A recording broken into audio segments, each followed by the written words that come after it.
HS1 news में आप सबका इस्तकबाल है। आइए नजर डालते हैं आज के अहम खबरनामे पर। तुर्की और शुमाली मगरबी शाम में बड़े पैमाने पर तबाही मची है। पीर को रिक्टर स्केल पर 7.8, 7.6 और 6.0 की शिद्दत के ज़लज़लों से कई ममालिक की ज़मीन हिल गई। इन झटकों की वजह से सिर्फ तुर्किया और शाम में 4000 से ज़्यादा अफराद मौत के मुंह में चले गए। इनकी नाशें निकाली गई। राहत और बचाव का काम गुज़िश्ता 24 घंटों से जंगी बुनियादों पर जारी है।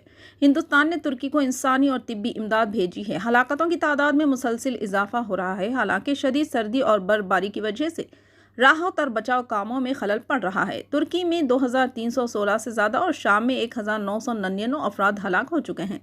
ज़लज़ले से हज़ारों इमारतें तबाह हो गई है।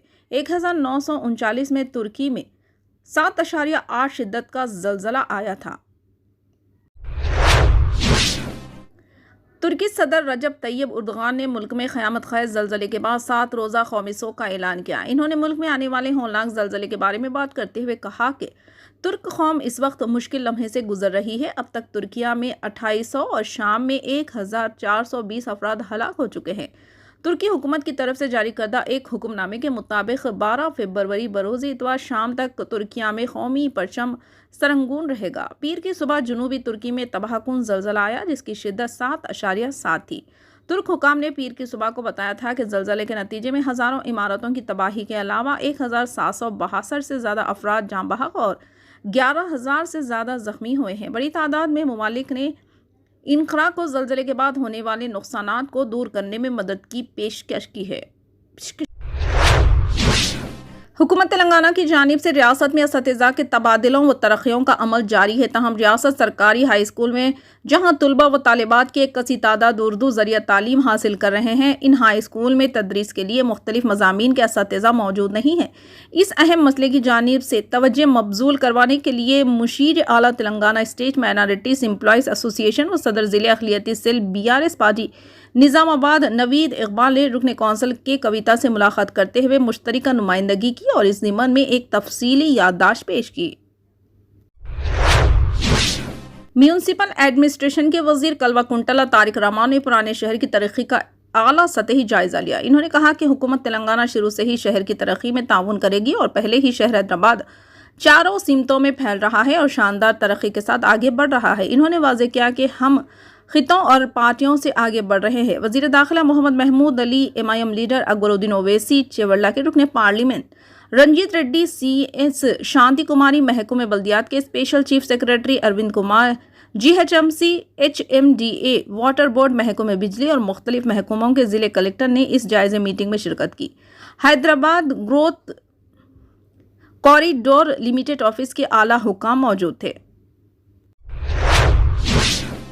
रियासत में 7 IPS अफसरान का तबादला किया गया। हुकूमत ने मंगल को इंतजार में अफसरान की पोस्टिंग देने के अहकाम जारी किए। हुकूमत ने R वेंकटेश्वरलू को CI DSP, योगेश गौतम को DCP साइबराबाद एडमिनिस्ट्रेशन, रंगारेड्डी को PCSCP, रघुवेंद्र रेड्डी को GRP एडमिन, DCP पूजा को SP Warangal, police training centre Satish को DGP ऑफिस का SP जस्टिस डिपार्टमेंट और मुरलीधर को बतौर SP तैनात करने के अहकाम जारी किए हैं। मालूम हुआ है कि हुकूमत ने गुज़िश्ता जनवरी में भी रियासत भर में बड़े पैमाने पर IPS का तबादला किया था। 25 जनवरी को हुकूमत ने रियासत भर में 91 अफसरान का तबादला किया।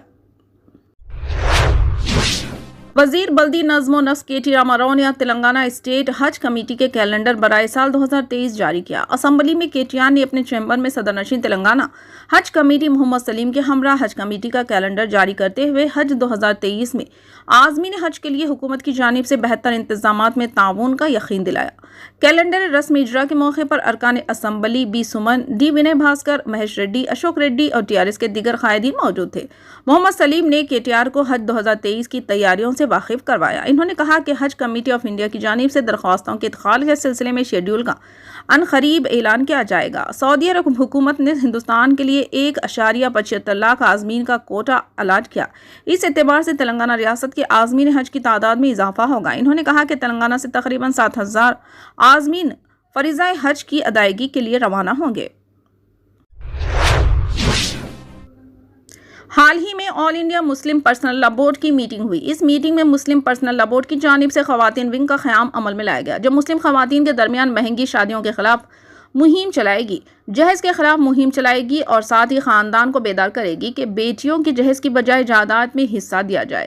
اس مہم کے تحت ملک بھر کی خواتین کو بیدار کیا جائے گا۔ انڈین مسلم پرسنل لا بورڈ کی رکن نے کہا کہ خواتین ونگ کو بحال کر دیا گیا۔ یہ 251 ارکان پر مشتمل ہے۔ اس میں خواتین کی تعداد 30 ہے۔ یہ لوگ انہیں ملک بھر میں اسلامی شریعت میں پائی جانے والے مسلم خواتین کے حقوق سے آگاہ کریں گے۔ خواتین اسلامی قوانین کے بارے میں بھی معلومات دیں گے۔ ممبئی کے چھترپتی شیواجی مہاراج انٹرنیشنل ایئرپورٹ پر دھمکی آمیز فون آنے کے بعد سیکیورٹی ایجنسیاں الرٹ ہو گئی۔ ایئرپورٹ پر حفاظتی انتظامات سخت کر دیے گئے اور آنے جانے والوں کی جانچ میں سختی برتی جا رہی ہے۔ قابل ذکر ہے کہ دھمکی آمیز فون پر پیر کی شب تقریباً 10 بجے آیا تھا اور فون کرنے والے نے اپنا نام عرفان احمد شیخ بتایا تھا۔ اس نے فون پر ایئرپورٹ پر حملے کی دھمکی دی اور کہا کہ اس کا تعلق انڈین مجاہدین تنظیم سے ہے۔ پولیس نے اس سلسلے میں معاملہ درج کر لیا اور جانچ شروع کی ہے۔ دھمکی آمیز فون کرنے والے شخص کی تلاش جاری ہے اور سیکیورٹی میں کسی بھی طرح کی لاپرواہی نہ کیے جانے کی بات کہی جا رہی ہے۔ ہزاروں پجاریوں نے دہلی کے وزیر اعلیٰ اروند کیجریوال کے گھر کے باہر احتجاجی مظاہرہ کیا اور ان کے لیے ماہانہ تنخواہ کا مطالبہ کیا۔ کیا احتجاج میں بی جے پی لیڈران بھی ان کے ساتھ شامل ہوئے؟ مظاہرین نے کہا کہ جب تک حکومت پجاریوں کو تنخواہیں نہیں دیتی اور سناتن دھرم کے تحفظ کے لیے کام نہیں کرتی، تب تک وہ احتجاج جاری رکھیں گے۔ وعدے کے مطابق کے سی آر حکومت نے حیدرآباد میں الیکٹرک ڈبل ڈیکر بسیں متعارف کرانے کے ایک وعدے کو پورا کیا۔ آج حیدرآباد میٹروپولیٹن ڈیولپمنٹ اتھارٹی کے ذریعے آرڈر کی گئی پہلی 3 ڈبل ڈیکر بسوں کو جھنڈی دکھا کر روانہ کیا گیا۔ اس تقریب میں مجلس فلور لیڈر جناب اکبر الدین اویسی صاحب نے وزیر کے ٹی آر کے ساتھ شرکت کی۔ فی الحال کے لیے اس خبرنامے میں بس اتنا ہی۔ دیکھنے کے لیے آپ کا بہت بہت شکریہ۔ اگر آپ نئے ہیں اس چینل پر تو سبسکرائب ضرور کر لیں اور بیل آئیکن کو دبا لیں تاکہ ہماری ہر خبر آپ تک پہلے ملے۔